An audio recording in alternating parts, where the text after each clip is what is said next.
baklado ako, drug addict, palaaway, walang kwenta, hindi mo umarte. Kapag ang kasikatan nawala, kapag ang pera naging problema, at kapag ang relasyon tila gumuho, hanggang kailan mo kayang sabihing okay lang? Kahit hindi na. Ito ang tanong na hindi kailanman diretsahang binigkas ni Mark Heras, ngunit malinaw na sumabog sa kanyang katahimikan sa isang video na kumalat sa social media. Noong February 6, 2026, isang lalaking umiiyak, walang script, walang production, walang acting. Isang simpleng video na puno ng emosyon at isang caption na tumama sa maraming Pilipino. Kulong sa sistema. Sa loob ng ilang oras umingay ang internet. May nag-alala, may nanghusga, may nagsabing paawa, may nagsabing totoo.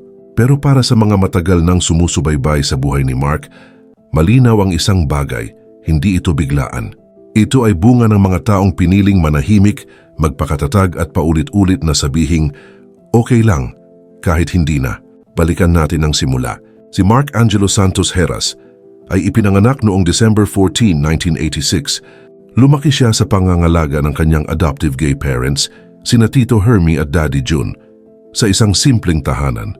Maagang naranasan ni Mark ang hirap sa buhay at isa ito sa mga dahilan kung bakit mabilis siyang matuto ng disiplina at pagsusumikap. Year 2003, isang 16 na binata mula Nueva Ecija ang sumali sa kauna-unahang season ng Starstruck. Wala siyang sikat na apelyido, wala siyang koneksyon. Ang dala lang niya ay tapang, talento sa sayaw at pangarap. Nanalo siya bilang Ultimate Male Survivor. Kasabay ng panalo dumating ang kasikatan. Si Mark ay nakilala lang bilang dancer at heartthrob. Ang tambalan nila ni Jenilyn Mercado, ang Ultimate Female Survivor, ay minahal ng masa. May teleserye, pelikula, mall shows, at platinum dance albums. Parang walang katapusan ang kasikatan. Ngunit ang hindi nakikita ng marami, ang biglang kasikatan ay hindi laging panandalian lang. Walang manual para sa pressure. Walang handbook para sa pagpapanatili ng career. Pero bago po ang lahat, baka pwedeng palike muna ang video na ito. Isang simpleng click lang, pero malaking tulong yan sa aming mga content creators para makagawa pa ng mga kwentong gaya nito. Maraming salamat po. Habang lumilipas ang panahon, unti-unting nagbago ang takbo ng industriya. Maraming bagong teen idols ang sumulpot. Ang mga dating ka-level ni Mark ay nagpakita ng aggressive na skills at award-winning acting. Si Mark sa kabila ng talento ay nanatiling nakatuon sa imahe ng dancer. Unti-unti siyang na-typecast. Unti-unti siyang nawalan ng mga malalaking proyekto. Hindi dahil nawalan siya ng kakayahan, kundi dahil sa kombinasyon ng typecasting, kakulangan sa oportunidad at personal choice na magpahinga at mag-focus sa pamilya. Inamin mismo niya sa ilang panayam. Pinili niyang manahimik, maging hands-on father at unahin ang kanyang pamilya kaysa habulin ng showbiz.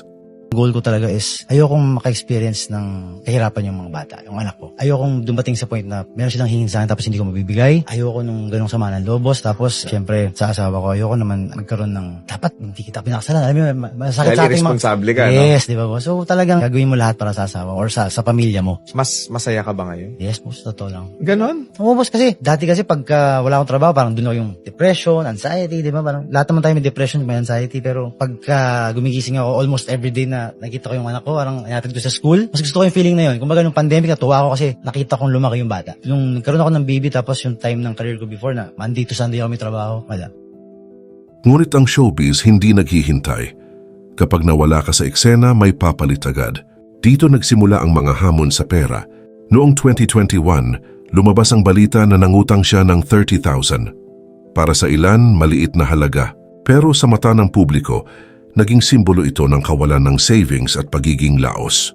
Kahit nilinaw niya na bayad na ito, hindi nawala sa memorya ng netizens ang pangyayaring iyon. Mas lumala pa noong 2025 nang ma-issue ang pangalan niya sa negosyanteng si Jojo Mendres. Ayon sa ulat, umano'y may pagkakautang si Mark kay Jojo na humigit kumulang 1 million pesos.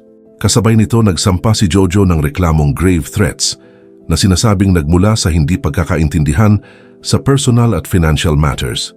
Ipinablotter ng singer na si Jojo Mendrez ang aktor na si Mark Heras. Personal na nagpunta sa police station kanina ang singer kasama ang kanyang abogado. Kaugnay ito ng anilay pananakot umano at seryosong pagbabanta ni Mark laban kay Jojo. Samantala, sa isang mensaheng ipinadala ni Mark, sinabi niyang hindi niya ugali ang manakot ng tao kahit paraw gawan siya ng issue.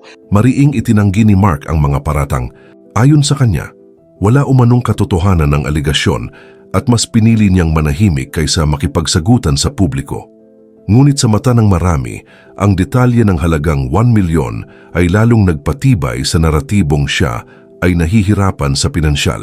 Ngunit sa kabila ng lahat, may isang bagay na patuloy niyang pinanghahawakan ang pamilya. Nagkakilala si Mark at Nicole Donesa noong 2019 sa set ng Bihag. Nagsimula sa pagkakaibigan, nagpatuloy sa pagmamahalan. Noong 2020, nag-engage ang dalawa sa gitna ng pandemya. Noong Setyembre 2021, nagpakasal sila sa isang simpleng civil wedding habang buntis si Nicole sa kanilang unang anak. Nagkaanak sila ng pangalawa noong 2025 at sabay silang lumipat sa kanilang dream home na tinawag nilang Casa Corky. Sa social media, mukhang buo at masaya ang pamilya. Ngunit tulad ng sinasabi ni Mark, hindi lahat ng kwento nakikita sa kamera. Maraming pressures ang hindi nakikita, ang pangangailangan ng financial stability, ang pag-navigate sa showbiz, ang pang-araw-araw na responsibilidad sa dalawang anak at ang inaasahang maging matatag na asawa at ama. Habang nagiging mas tahimik ang career ni Mark, mas lumalakas ang responsibilidad bilang breadwinner. Kaya noong 2025, nang makita siyang sumasayaw sa isang male entertainment bar, muling sumabog ang opinyon ng publiko. Para sa bashers, iyon ang patunay ng pagbagsak. Para kay Mark, iyon ay trabaho. Wala siyang itinanggi. Hindi siya nagtago. Sinabi niya ng diretsyo, ginagawa niya ito para sa pamilya, para sa mga anak, para may maipakain at maibigay, kahit kapalit nito ang panghuhusga. Actually, nagulat ako na nag-viral siya. Mark Heras sumayaw sa gay bar. Tapos bilang dumikit na yung wala na kasing career kaya sumayaw sa gay bar. May ibang mga press na, alam mo na, yung tatawa-tawa pa habang kinukwento pa. Sabi ko talaga ba? Sabi ko, tinatawanan niyo pa ako. Parang hindi naman ako humingi ng awa. Pero wala naman kasi ako sa point ng career ko na meron akong pinoprotektahan na image ko. Naging baklado ako, drug addict, palaaway, walang kwenta, hindi mo na umarte. Wala akong pakialam sa mga sinasabi. Pag tinanggap ko ba yun, yung mga nagko-comment or mga nagsasabi sa akin na papakainin ba nila yung pamilya ko? Hindi naman. At dito lalong bumigat ang tanong, hanggang kailan mo kayang sabihing okay lang kahit hindi na? Pagsapit ng February 2026, napansin ng publiko ang sunod-sunod na senyales, ang emosyonal na video, ang sabay na pag-unfollow nila ni Nicole sa isa't isa sa social media, ang pagtanggal ng apelido sa bio, ang katahimikan. Walang opisyal na kumpirmasyon, pero malinaw may pinagdadaanan. Kaya nang makita ang kanyang pag-iyak, marami ang nakarelate. Hindi dahil artista siya, kundi dahil tao siya.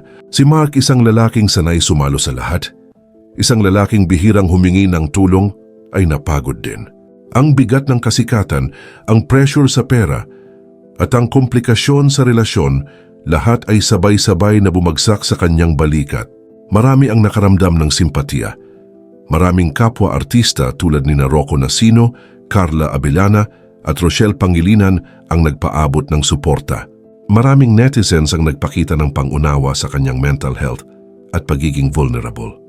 Pero hindi rin nawawala ang mga kritisismo at panghuhusga.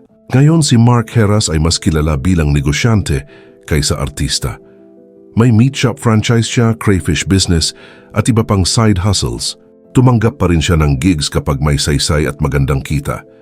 Hindi niya isinara ang pinto sa showbiz, ngunit malinaw, hindi na ito ang sentro ng buhay niya. Ang tanong ngayon ay hindi na kung babalik pa siya sa rurok ng kasikatan. Ang mas mahalagang tanong, may puwang ba sa industriyang ito ang mga artistang nagkamali, napagod, pero patuloy na lumalaban? Dahil ang kwento ni Mark Heras ay hindi lang tungkol sa pagbagsak ng isang career. Ito ay kwento ng isang lalaking sinubukang kayanin ang lahat.